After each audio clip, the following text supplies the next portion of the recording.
മുൻ മുഖ്യമന്ത്രി വെടിയേറ്റ സാഹചര്യത്തിൽ നാടെങ്ങും അക്രമങ്ങളും കലാപങ്ങളും വർദ്ധിച്ചു വരികയാണ്. ഇന്ന് കൊച്ചിയിലും തിരുവനന്തപുരത്തുമൊക്കെ പ്രൈവറ്റ് ബസ്സുകളും മറ്റു ചില പ്രൈവറ്റ് വാഹനങ്ങളും കത്തിയ നിലയിൽ പലയിടത്തു നിന്നും കിട്ടി. വിദ്യാഭ്യാസ സ്ഥാപനങ്ങളും സർക്കാർ സ്ഥാപനങ്ങളും ഇന്നും അടഞ്ഞു തന്നെ കിടക്കുകയാണ്. പലയിടങ്ങളിലും അനിഷ്ട സംഭവങ്ങൾ റിപ്പോർട്ട് ചെയ്തിട്ടുണ്ട്. ഈ സാഹചര്യത്തിൽ മുൻ മുഖ്യമന്ത്രിയുടെ ആരോഗ്യനില ഇപ്പോഴും ഗുരുതരമായി തുടരുകയാണ്. എങ്കിലും ആരോഗ്യനില വീണ്ടെടുക്കാനാകുമെന്നാണ് ഹോസ്പിറ്റലിൽ നിന്നും അറിയാൻ കഴിഞ്ഞിട്ടുള്ളത്. നിങ്ങൾക്ക് വേണ്ടി ന്യൂസ് വായിക്കുന്നത് ഉമ. എല്ലാത്തിനും നമ്മളെ കാരണം പറഞ്ഞ് എല്ലാ പത്രത്തിലും വാർത്ത വന്നിരിക്കുക. ജനങ്ങൾക്ക് നമ്മുടെ മേലെ നല്ലൊരു ഇംപ്രഷൻ വന്ന സമയത്ത് ആരോഗ്യം പണിഞ്ഞു കണ്ടില്ലേ? ഇനി ജനങ്ങളെ എന്നെ ഫേസ് ചെയ്യുന്നത്. അത് വിടറാ. തമിഴ് മകനെതിരായിട്ടല്ലേ നമ്മൾ ഇലക്ഷനിലേക്ക് വന്നേ. അവനില്ലാതായ പിന്നെ നമുക്ക് എന്തിനാണ് ഈ ഇലക്ഷനും ഓട്ടൊക്കെ? നീ എന്തൊക്കെയാ സംസാരിക്കുന്നത് മനസ്സിലായോ? ഇപ്പം മരിച്ചു പോയാലേ അവന്റെ കുറ്റകൃത്യങ്ങൾ പുറത്തു വരില്ല. അവനോട് സെന്റിമെന്റ്സേ വരുള്ളൂ. എന്നിട്ട് ആ സെന്റിമെന്റ്സ് കാണിച്ച് വേറെ പല ഫ്രോഡുകളിനെ അധികാരം പിടിക്കും. ആരാണ് രാജ്യദ്രോഹി? അവൻ പുണ്യാളനായി ബസ് സ്റ്റാൻഡിലോ റെയിൽവേ സ്റ്റേഷനിലോ പ്രതിമയായിട്ട് നിൽക്കും. അതാണ് ഈ നാടിന്റെ തലയിലെത്തുന്ന വെച്ചാൽ പിന്നെ മാറ്റാൻ സാധിക്കുമോ? ഇലക്ഷൻ തീരണവരെ നോക്കാം. ഇനി ആ കള്ളച്ചാര ഉണ്ടാക്കുന്നതിന് കഞ്ചാവ് കൊടുത്തതിനൊക്കെ രാഷ്ട്രീയത്തിലേക്ക് വന്നാ തമിഴ് മകനെ ഷൂട്ട് ചെയ്തതുപോലെ ഒരു AK-47 എടുത്ത് എല്ലാവരും ഷൂട്ട് ചെയ്തിട്ട് നമുക്ക് ജയിലിലേക്ക് പോകുന്ന നല്ലത്. എന്താ പറഞ്ഞേ? തമിഴ് മകനെ വെടിവെച്ച് പോലെയാ? പറയടാ, നീ ഇപ്പൊ എന്താ പറഞ്ഞത്? പറടാ, അവനെ നീയാണ് വെടിവെച്ച്. പറയടാ.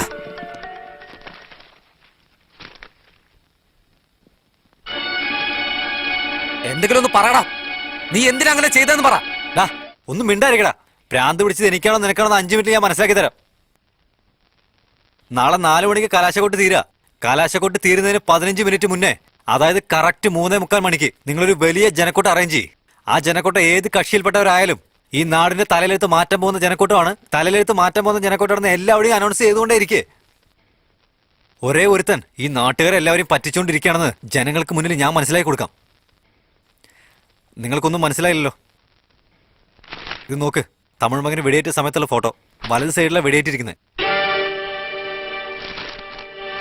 ഇതിപ്പോ ഹോസ്പിറ്റലിൽ ഇരിക്കുന്ന ഫോട്ടോയാ. ഇതിലിപ്പോ ഇടതുവശത്തെ കെട്ടിരിക്കുന്നത്. വെടിയേറ്റത് വലതുവശമാണെങ്കിൽ കെട്ടിവെച്ചിരിക്കുന്നത് ഇടതുവശത്താണല്ലോ.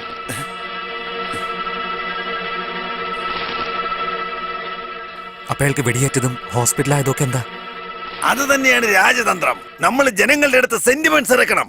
അതുകൊണ്ടല്ലേ ഞാൻ ആളെ വിട്ട് എന്നെ തന്നെ വെടിവെപ്പിച്ചത്. അപ്പൊ ആളുകളുടെ മുമ്പിൽ സഹതാപം ഉണ്ടാകും.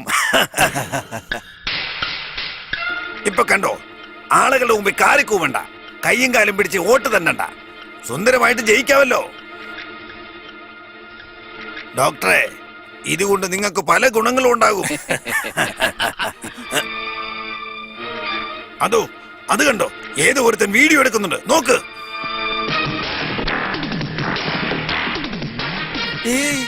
ഇതിലൊരു കേസിട്ടുണ്ട്, ഒന്ന് നോക്കിക്കോളേ.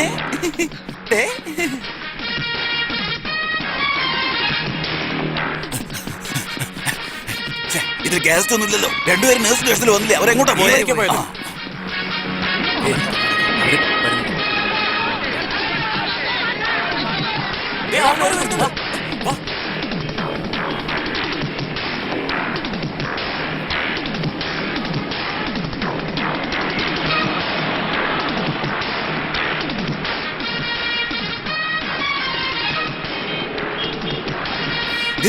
ചിട്ടിയാരെന്താ അവന്റെ അപ്പനായ പിടിക്ക്.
ഒരു പ്രധാന അറിയിപ്പ്.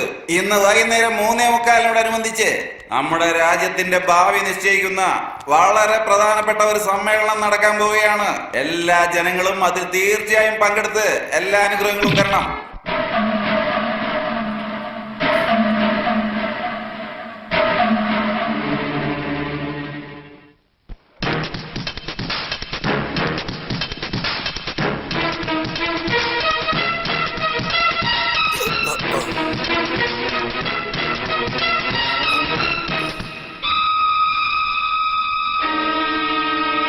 Come on, പറയേ.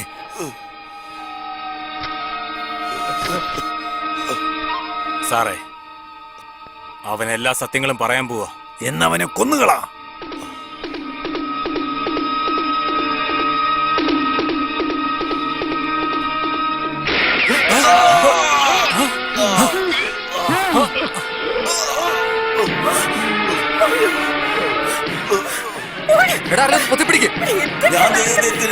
ഞാൻ തന്നെ അനുഭവിച്ചോളാം. ആ തമിഴ് മകനെ നിങ്ങൾ വിശ്വസിക്കില്ലേ? ഞാനും അവരും ചെയ്ത് എത്രയോ തെറ്റുകൾ ചെയ്തിട്ടുണ്ട്.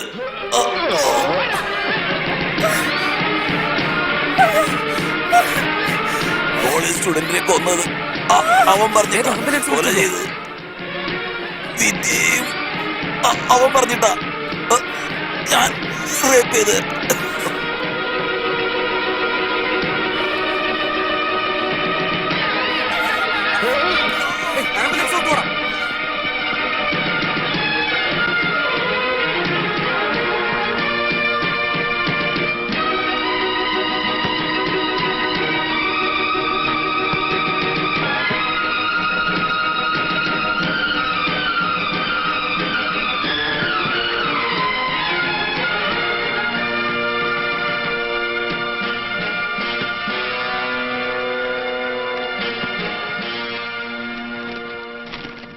സംസ്ഥാനത്ത് നടന്ന നിയോജക മണ്ഡല ഇലക്ഷന്റെ റിസൾട്ട് ഇപ്പോൾ പുറത്തു വന്നിരിക്കുകയാണ്. കൊല്ലം പത്തനാപുരത്ത് മത്സരിച്ച മുൻ മുഖ്യമന്ത്രി അദ്ദേഹത്തിന്റെ എതിർ സ്ഥാനാർത്ഥിയായിരുന്ന സത്യമൂർത്തിയേക്കാൾ കുറഞ്ഞത് 30,000 വോട്ടുകൾക്ക് പരാജയപ്പെട്ടതായി അറിയാൻ കഴിഞ്ഞു.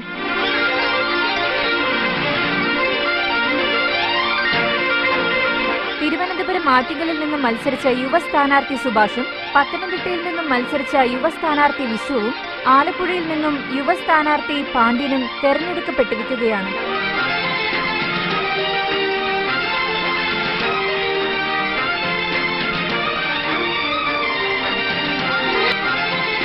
ഇപ്പോൾ തെരഞ്ഞെടുപ്പ് നടന്ന എല്ലാ നിയോജക മണ്ഡലങ്ങളിലും പീപ്പിൾസ് പാർട്ടി സ്ഥാനാർത്ഥികൾ 175ഓളം വോട്ടുകളിൽ മുന്നിട്ട് നിൽക്കുന്നു.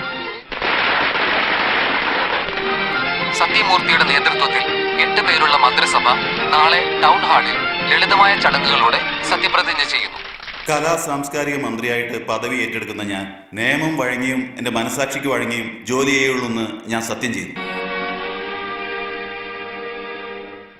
വ്യവസായ മന്ത്രിയായി ചുമതലയേക്കുന്ന ഞാൻ നിയമത്തിനും എന്റെ മനസാക്ഷിക്ക് അനുസൃതമായി കടമ ചെയ്യുമെന്ന് ഞാൻ സത്യപ്രതിജ്ഞ ചെയ്യുന്നു. നീതി നടപ്പാക്കുന്നതിന് വേണ്ടി എല്ലാ കഴിവുകളും വിനിയോഗിക്കുന്നതാണ്. ഗതാഗത മന്ത്രിയായിട്ട് പദവി ഏറ്റെടുക്കുന്ന ഞാൻ നിയമം വഴി വിദ്യാർത്ഥി ഐക്യം വിജയിക്കട്ടെ, വിജയിക്കട്ടെ, ഐക്യം വിജയിക്കട്ടെ, വിജയിക്കട്ടെ, ഐക്യം വിദ്യാർത്ഥി ഐക്യം വിജയിക്കട്ടെ, വിജയിക്കട്ടെ. ഇന്ന് രാഷ്ട്രീയം ഈ അവസ്ഥയിലായിരിക്കുന്നതിന് കാരണം ഇതിനു മുൻപ് ഭരിച്ചിരുന്ന മന്ത്രിമാരും അവരുടെ അഴിമതി നിറഞ്ഞ ഭരണവുമാണ്. ഇനി രാഷ്ട്രീയ നേതാക്കളും മറ്റ് പദവിയിലിരിക്കുന്നവരും പങ്കെടുക്കുന്ന ചടങ്ങുകൾ വളരെ ലളിതമായി തന്നെ നടത്തപ്പെടുന്നതാണ്. അതുമൂലം ലാഭിച്ചെടുക്കുന്ന ധനം ഉപയോഗിച്ച് സംസ്ഥാനത്തെ നല്ല കാര്യങ്ങൾക്കായി അത് വിനിയോഗിക്കാൻ പോവുകയാണ്. മന്ത്രിമാരുടെ പുറത്ത് ബന്ദോബസ്ത്, പുറത്തേക്കിറങ്ങിയ പോലീസ് എസ്കോർട്ട്, മുൻപിലെ കാറ്, പുറകിലെ കാറ്, ഇതൊന്നുമില്ലാതെ എല്ലാ മന്ത്രിമാരും ഒരു സാധാരണ പൗരനെ പോലെയാണ് ഇനി സഞ്ചരിക്കാൻ പോവുക. IAS എടുത്തവരും MBBS എടുത്തവരും ഒക്കെ 5000 രൂപ സമ്പാദിക്കാൻ കഷ്ടപ്പെടുകയാണ്. അപ്പോഴാണ് ഉപ്പ് പോലും ഇടാൻ അറിയാത്ത ആൾക്കാര് 500 കോടി 1000 കോടിയൊക്കെ സമ്പാദിച്ചു വെച്ചിരിക്കുന്നത്. മുൻ മന്ത്രിസഭയ്ക്കെതിരെ വിചാരണ കമ്മീഷനെ നിയമിച്ചുകൊണ്ട് അവർ അനധികൃതമായി സമ്പാദിച്ച പണത്തെ ഗവൺമെന്റ് തന്നെ പിടിച്ചെടുത്ത് ആ ധനവും നല്ല കാര്യങ്ങൾക്ക് വേണ്ടി വിനിയോഗിക്കാൻ പോവുകയാണ്. ഇത് ഖജനാവ് കട്ടമുടിക്കുകയാണ്. അല്ല, ജനങ്ങളുടെ ഇന്ന് കൊള്ളയടിച്ച പണം നമ്മൾ ജനങ്ങൾക്ക് തിരികെ കൊടുക്കുകയാണ്. അങ്ങനെ ചെയ്താലേ ഇനി അഴിമതി കാണിക്കുന്നവർക്ക് ഭയമുണ്ടാവുകയുള്ളൂ.